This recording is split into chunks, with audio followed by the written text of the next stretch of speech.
guys? Welcome back to the AoT Chronicles, an Attack on Titan podcast. I'm one of your hosts, Ronnie. It's Chad.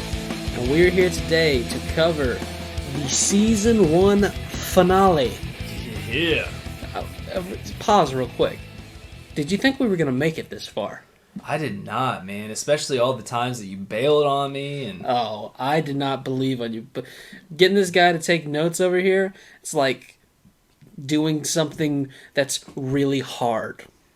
Well, sometimes it is when you take as excruciatingly detailed notes as I do. I keep telling you don't have to watch the episode 18 times.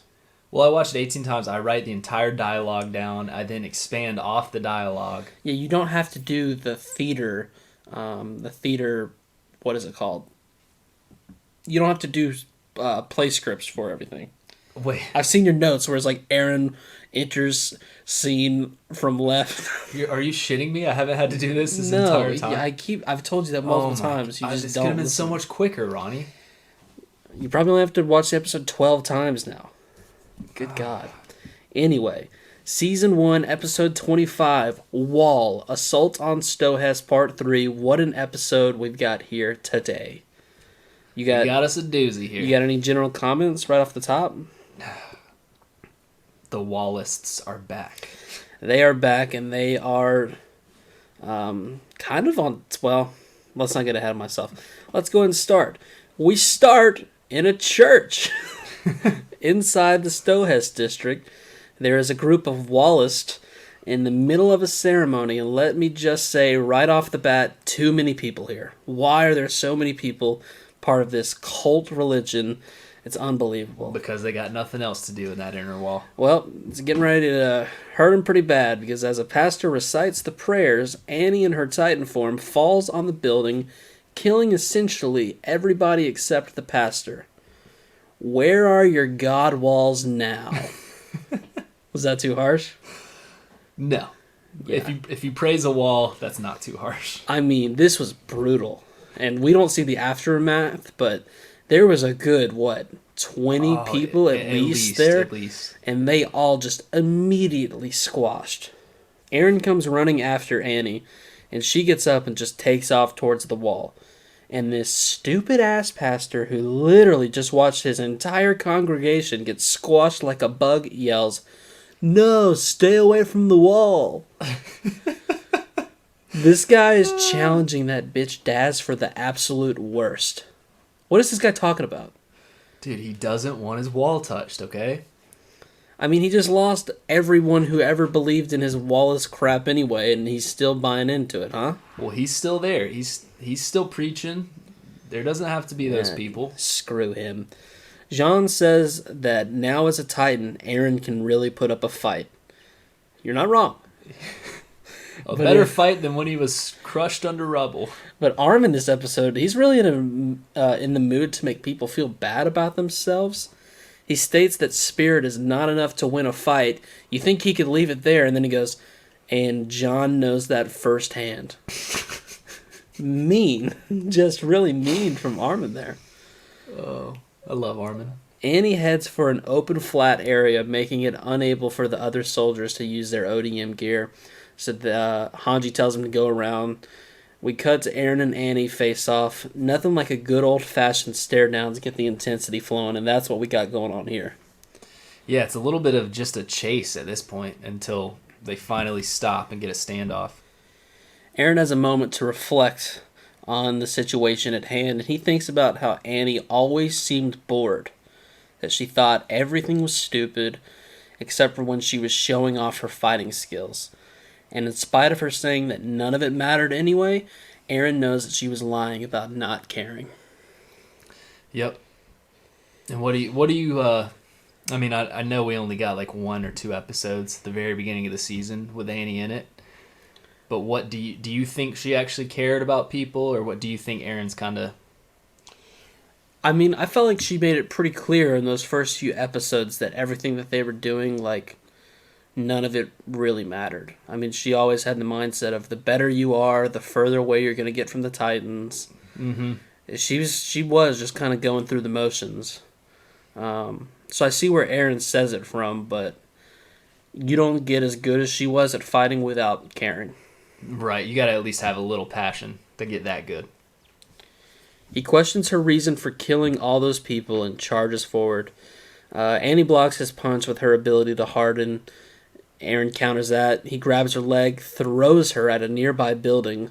Unfortunately, no Wallace ceremonies going on in this one. He busts through a building of his own, trying to catch back up to her, and he continues attacking as nearby soldiers mention to Hanji that even if they manage to catch Annie, they're looking around. This whole city is going to be in ruins by the end of this thing.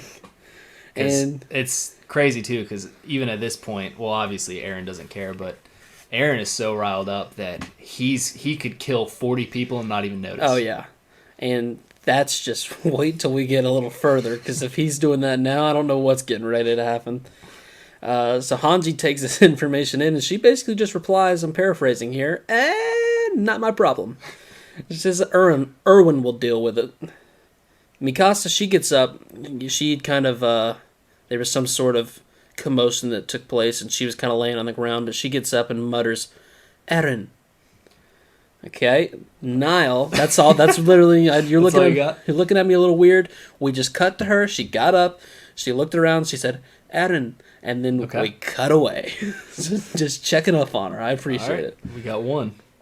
Nile. I guess he's a captain of the military police. I don't think he's like a commander or anything. Just kind of or what do you think? I think he's just a captain. He's kind of like a leader. Yeah, he receives a report about the fight. And he's learning of the damage and casualties. He blames it all on Erwin, who, of course, owns up to it like a boss. Erwin's not trying to play games. Nile questions Erwin's way of thinking, and he simply replies that it was done to lead humanity to victory. Yep. Pretty broad answer, but got the job done. What was great about that scene, too, is that we had, like, a little girl running around. He's like, this is done for humanity to be led to victory, and then we show a little girl running around and her parents are like squashed, everyone's dead around her. Yeah, it just kind of sucks. It is, the optics of it are bad. I want to remind me of that. I want to get into that a little bit later. Oh, too, I think this is right before that Erwin scene, but we had a little sneak peek of Marlo and Hitch, right, and they had no idea what was going on, and looking around, like, when it really shows the actual aftermath, it only shows it for a slight second or two, them looking around. But there are already so many people dead. Yeah, because things are so tightly packed in among these walls that anytime they fall into a building or whatever, even if we don't see it, you just gotta imagine it's like the church and like 10 people are dying every time a hole's made in a building or something like that. Nile points a gun at Erwin, and he calls him a trailer. Trailer. He goes, can I borrow you? I'm moving out, and I really needed a trailer, and that's what you are. No, he calls him a traitor, and tells him that the higher-ups would not blame him at all for ending him right here, right now. Erwin, who, let me just say, is in the absolute zone. Not sweat, not a single bead of sweat falling from those bushy eyebrows of his. He's in the absolute zone, tells him very well, but if he does that, he is in command, and he just, without even giving him a chance to think about that, just rips into letting him know all the details. He's like, so this person's right there, you got to report to them, you got to tell them what to do. And immediately Niall's like, okay, wait a minute. Wait a second, I haven't shot you yet. He scares him, so he decides, let's just handcuff him. We'll let someone else make this decision. And then he orders to deploy all his men. Levi begins to move, and Erwin tells him to stay put, knowing I love this. Knowing of his hatred for pointless death. You know. Levi's like, I've always hated pointless deaths. A lot of people, they can appreciate pointless death. Not Levi. Levi cannot stand that stuff. He despises it. If death's got a point to it, he can be on board. But if it's pointless, just leave him where he is. He doesn't want any part of it. We all know Levi does not like it. The soldiers reach the location of Eren and Annie's fight.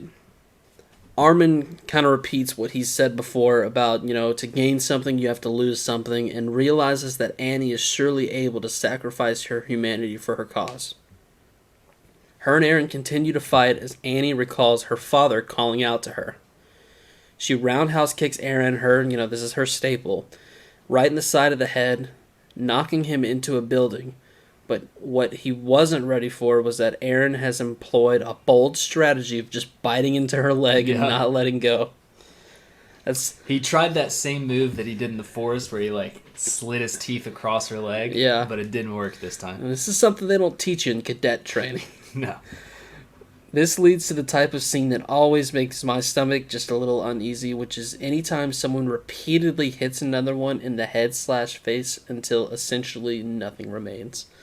It's the repetition. Hardens up her hand and she doesn't even punch it. She's just beating it down. Yeah, it's just sledgehammering it right onto the top of his skull. And like I said, she does this and remembers her father telling her that he is the only person on her side. Yeah, it's she got that little boost of energy and cruelness.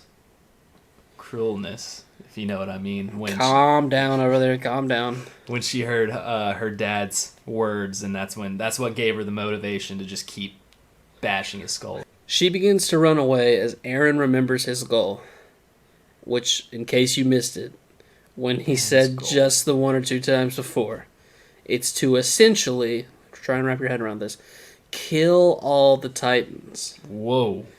And for some reason, whenever he says it, he sounds like he's been taken over by a demon.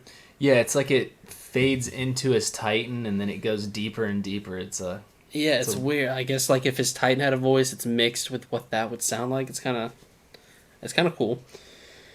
He goes, oh my god, full gorilla mode, and starts chasing Annie once again. Without part of his leg and arm. He's moving on all fours, even though, like you said, he's missing part of those body parts. Somehow his head is not completely destroyed after the pounding he just took. It also looks as if he's literally on fire. Don't know where fire came into this scenario, but that's what it looks like. He's not having his best day. He tackles her, which leads to such a cool shot. I honestly think that when I think about season 1 or this kind of climax here, I think of this shot where they slide through just house after house, killing anyone inside. Yeah, they slide through a whole, because we got the huge buildings and stuff, but then we go over, they get right at the small houses and they just wipe out. They slide through at least 10 to 15 houses. And stage directions. Stage directions are what they're called. I can see your notes from here. It says camera shifts from right to left as they're sliding. Yep. Close up right on their faces. So cool. And also, Eren said, "Give me that booty," and that's why he went gorilla mode. Well, he didn't say that at all, but that's what it looks like. That's what he was thinking. Sorry, he didn't say it. He was thinking that. Yeah, I guess you can only get what they say in their head after you listen or watch the episode 16 to 17 times. Yeah, that's. We cut to Mikasa again, who has this really cool line of dialogue. I actually have the direct quote here. Eren. Okay. She lands on the roof by Hanji and others, to which she follows up those wise words with... This is a little bit more of a poetic statement here. She shouts, Eren. Oh, okay. And that's what she shouts. She begins to go help him, but is stopped by Hanji, saying that they can't know if Eren would even recognize her right now. Hey, good call, Hanji, because he, like you said before, this is some other level of thing he's got going on here. This is crazy. I've never seen... He ran on all fours and just tackled her. It was like... it looked like one of those, in a video game, one of those demon cyborgs or something that you fight, where they just... flop around. It's crazy. Like I said, pretty good call if you ask me. Eren grabs Annie's face, squeezing it so tightly, I think the skull must collapse.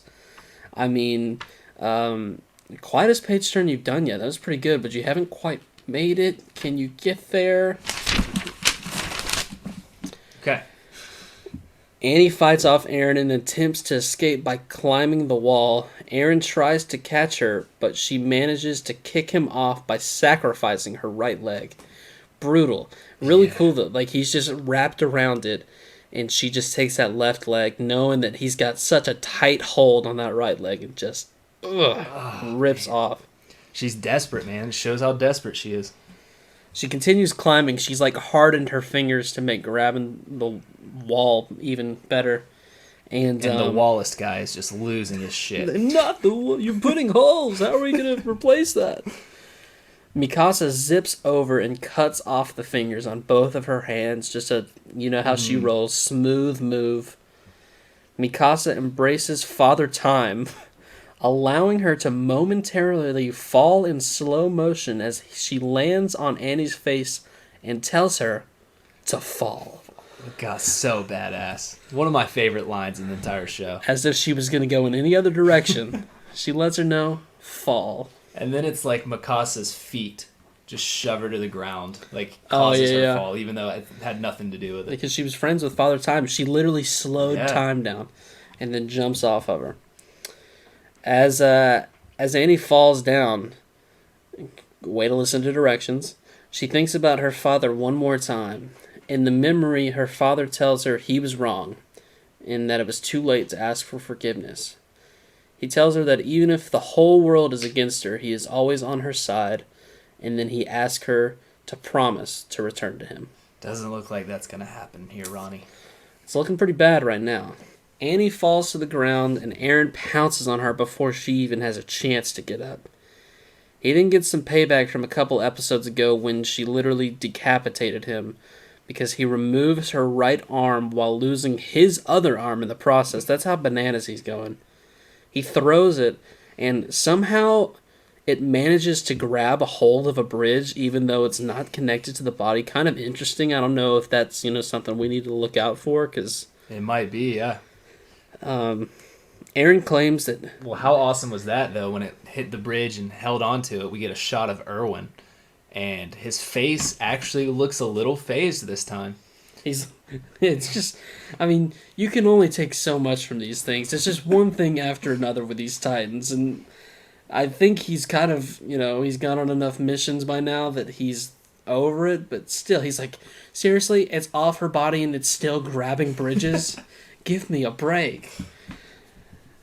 Little different quote from Eren this time. He claims not to kill all the Titans. This is why I'm a little worried about him. He says he's going to destroy the world. Yeah. I have a feeling that this has got to be coming back maybe later on in the show or something. Like, that's a bold statement to make. He's just... I don't know what exactly... He just, you get shots of him inside the Titan, and he looks absolutely crazy. Like, he's just tapped into something that we have not seen before. He bites out a chunk of meat from the female Titan's neck, revealing Annie's body. This worries Hanji and others, thinking that Eren will actually eat her at this point. However, when he looks down and sees her, she's crying, and that makes him stop. It makes him stop. He forgets about all the people that she slaughtered and murdered right in front of him, and a few tears just make him stop. This gives Annie a chance to use her hardening ability, encasing herself in a crystal, which causes her Titan body to almost start merging with Eren as well. Very weird. What did you make of this? Yeah, I didn't know what to make of it. It was something we've never seen before. I don't know if that's something that'll come later on in the show too or not, but definitely strange. So everyone's watching this, including Mikasa. It concerns her. She starts to make her way towards him as she shouts, "Eren!" So a lot going through her mind right now. Yeah. Levi appears, though, cutting Eren out of the Titan and telling him to not go eating their key evidence, you idiot. That's a quote. We finally reached the Levi Levi just could not stay away from action. Even though he's hurt, Erwin told him not to go. He didn't like pointless deaths. Hates pointless death. He had to jump in there, though. He had to get one slice in. Came out, he was watching from a clock tower and swooped in right as he thought Eren was going to eat the evidence. So like I said, we finally reached the calling card, which is unlike any we have ever seen before. It's a tale. I love a good tale. Not, tail on a butt, but a story. Let me tell you a little story of a miner who, long story short, tried to dig underneath the wall, but the wall kept going on underground, just kept going. Well, this guy was an experienced miner. One day he told a buddy about it, and they didn't seem to care a whole lot about whatever he was talking about. So the miner ended up disappearing, and not knowing what to do, the friend told the garrison, who along with the military police launched an investigation as to where he ended up. But they could never find the miner, nor the hole he dug. And then, eventually, the friend disappeared too. Mm-hmm. So obviously this is a story. Do you have any... But, stories are based on facts. What do you think is going on here? You got any hot takes? Are you leaving it alone for now? I don't know, it kind of gave me chills. I will like, it's one of those stories. It's like, when you get a eerie feeling from it. Yeah, I mean the friend. I almost feel like it's insinuated that the garrison or the military police kind of put a kibosh to him because took him out. Yeah, mm-hmm. But the miner himself, they never found the hole. They never found. It's just weird. It's super weird. Because he disappeared before the friend told the garrison. So, pretty interesting. Mm-hmm. Eren wakes up to Mikasa. She says Eren. He asks about Annie's whereabouts. Oh, let's talk about this, though. She's staring at him again while he's sleeping. Yeah. How many times does she have to just stare into his soul while his eyes are closed? You want a hot prediction? Yes. Bet this isn't going to be the last time she does it either. You think so? I don't know. Just guessing. Hey. Okay. He asks about Annie's whereabouts. And right at that time, he witnesses Jean attempting to break through the crystal. And not being happy with the results, he slips back into that anger management Jean we saw a couple episodes. The one that was threatening to kill his superior leaders. From behind. He's stopped by Levi, who tells him that there's no use. Hanji orders the soldiers to use wires to make a net and carry Annie underground. She worries about not being able to get anything out of Annie, knowing about all the sacrifices they have made, which, is a good worry to have. Who even knows, And it's just even crazy to think about that Annie was this desperate to not get whatever she's hiding out, that she would do something of this measure. So that's how you take it. You're not that she's saving her own life by doing this, but she's trying to hide information. Well, I think she might be saving her own life too, but at the same time, she knows that she'll probably be tortured for information, and if that gets out, it could be deadly. Who knows? Yeah. Levi approaches Erwin, stating that they can hardly consider the mission a success. Look around. It's not looking great, and we haven't gotten any information out of Annie. Erwin says, not so fast. He'd think they did just enough to save the scout regiment. It's to be seen. Erwin is then questioned by someone who I didn't actually know, but it turns out I looked it up. It's the Stohess mayor. Oh, wow. Stohess mayor. What's his name? Let me see. It's the Stohess mayor. Stohess mayor, okay. He asked him why Erwin didn't ask the military police for help from the start. Erwin states that, she might have had allies inside the military, therefore he had to limit the operations to those he knew were not involved. Erwin's always thinking ahead, genius moves. It makes total sense why he wouldn't. But people aren't going to accept that. He apologizes for the destruction of Stohess, and for some reason the mayor doesn't accept it. Rude. Yeah, there's just a few people. There was a few people crushed. He apologized. I felt like it was he said sorry. A genuine apology. God. Forgive and forget, people. Erwin once again has to fight this uphill battle trying to tell these stupid people that if the female Titan escaped, the walls would fall and even more people would die. They don't understand the long-term situation. Yeah, he knows that if this gets away, this is their last chance. They're going to come back, Colossal Titan, Armor Titan, whatever it is. They're going to come back with their original plan anyways, and everyone's going to die, so we got to take it right now, guys. Stohess Mayor, listen to us. Jeez. The mayor replies that it doesn't seem likely they will get anything out of Annie now, and Erwin says, yes, that's exactly right. Which causes the whole room to gasp because they didn't expect Erwin to keep it so real. We keep it real. Yeah, we keep it real, Erwin keeps it real. Well, that's where we get it from. Eren's just waking up all over the place right now. This time he awakes in his bed. Mikasa, staring at him, says, and I'm not even kidding, people. She's not staring at him. I'm not even kidding, people. She says, Eren. Hey. Wait, hold on. Can you repeat that? I'm sorry. Yeah. I didn't get that. Okay. This is a direct quote. Okay. She says, Eren. Listen, I don't want to give any awards right here, right now. The voice actress who does Mikasa is putting in some solid work this episode. Oh, She's found her zone and she's hitting all the right points. All the right letters. The 5 letters. Hey, how the fuck do you spell Eren? It's A-R-A-O. It's A-A-R-O-N. Hey, just take the L on this one, buddy. Let's keep moving on. Wait, do you read the subtitles? I don't have subtitles on. Dub. This guy's a dubber, boo. No, it's in Japanese. I don't use subtitles. Keep going. She asks how he's feeling and says that it's weird, or he says that it's weird how normal he feels.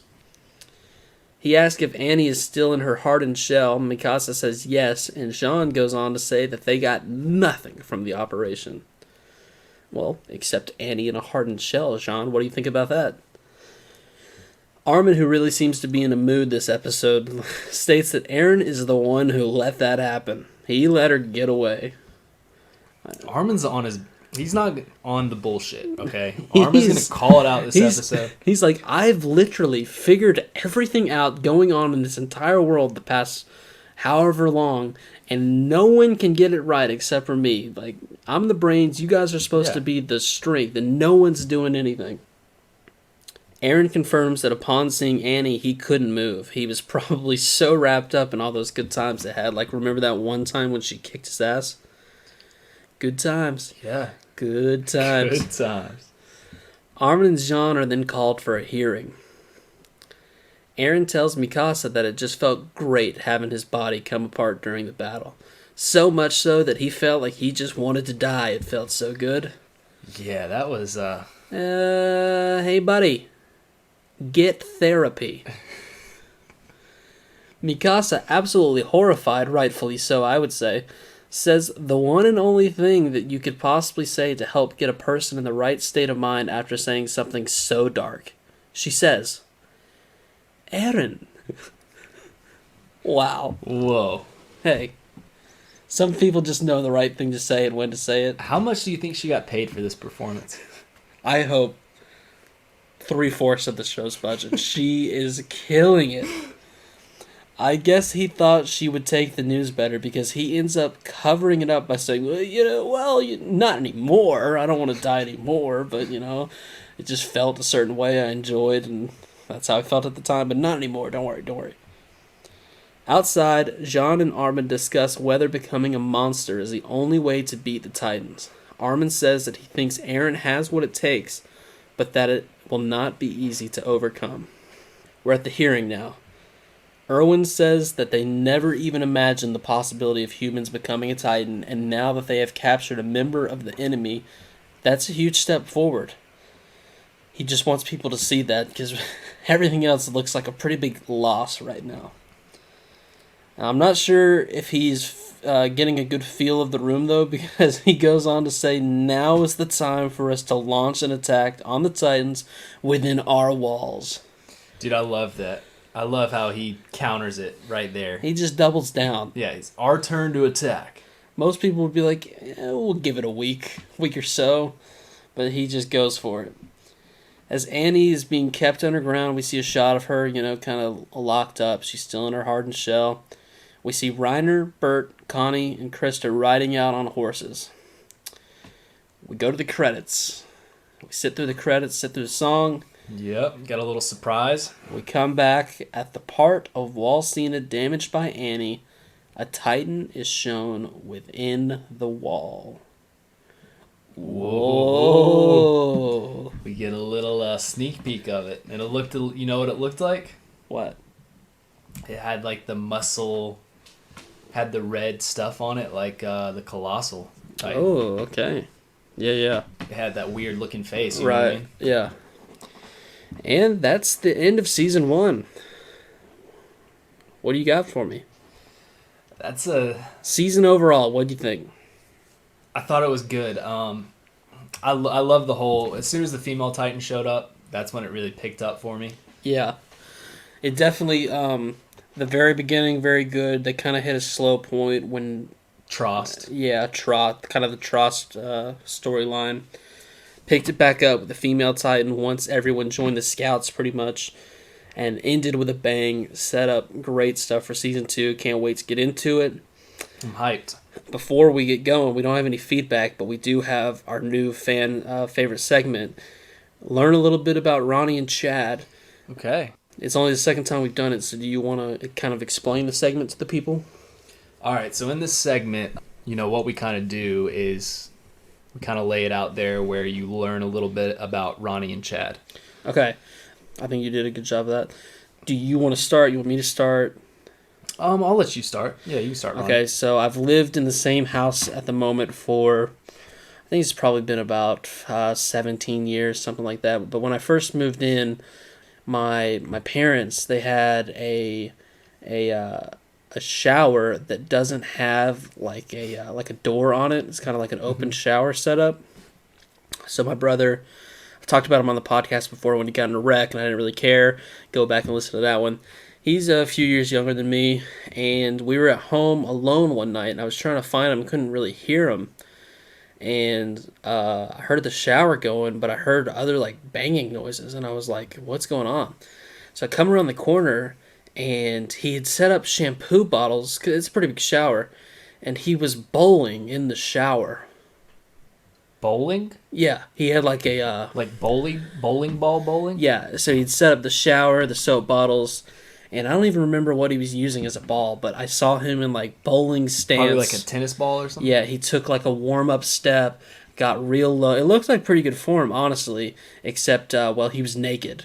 And he bowled and didn't get a strike, even though there were only like 4 or 5 bottles. He couldn't quite knock them all down.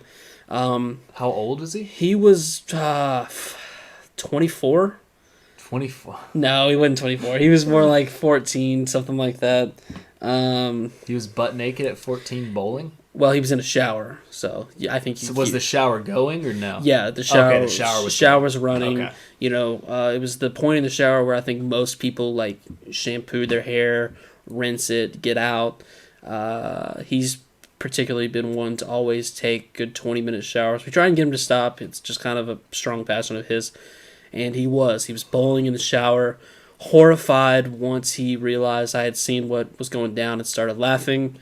We still talk about it to this day. Now I'm telling it on a podcast. Wow. It's in the history books. So that was a little bit about me. What you got? Well, if you're gonna go with that story, I guess I'd better go with this one. When I was younger, I don't live in my parents' house anymore. I actually just moved out to the penthouse that we've been talking about. I mean, it's just glorious. It's really impressive, yeah. Yeah. So it's, a lot of money, but we got a lot of money flowing in through this podcast. But basically, I had 4-wheelers at my house. We had trails, decent amount of land to ride them. I was riding with my buddy Tucker, okay? He's riding on the back. I'm in the front. I had a little jump that we had, okay? I'm probably 9 or 10 years old. I rev it up. We jump. We're up way in the air. We're probably, a few inches off the ground, but it feels like we're 10 feet in the air at this age. We hit down and hit it like a tree stump, and the 4-wheeler flips over. Oh, wow. Part of it lands on Tucker, okay? And he's kind of pinned down. I kind of flew off of it a little bit to where the 4-wheeler was not on me, and I was not injured whatsoever. Yeah. But it happened so fast that I acted like I had passed out. And I laid there with my helmet on, and while he was crying with the four-wheeler on him, and I laid there doing nothing. So you were driving a four-wheeler that someone was on the back of. Yep. You went a little too hard, wrecked the four-wheeler. Yep. Four-wheeler lands on Tucker. He's crying. Yep. I'm kind of just laying you're absolutely fine. Well, I mean, I had like a little cut, I think. A little scratch. You acted as if you were passed out. And then my mom ran up and she was like, "Oh, is everything okay?" And I was like, "Oh, we're good." And I didn't answer her for a second because I was like acting like I kind of hit my head or something because it was such a gigantic crash. Right. But I was fine. Nothing happened. And Tucker was still crying. Okay, well, I felt like we learned a lot about you in that story. Thank you for sharing. Yeah. That concludes Learn a Little Bit About Ronny and Chaz. Once again, thanks for listening. Season 2 will be right back out. You got anything else to wrap up Season 1? No. Big cliffhanger at the end. Tightening the wall. Let's see what happens. All right, we'll see you next time. Peace. Peace.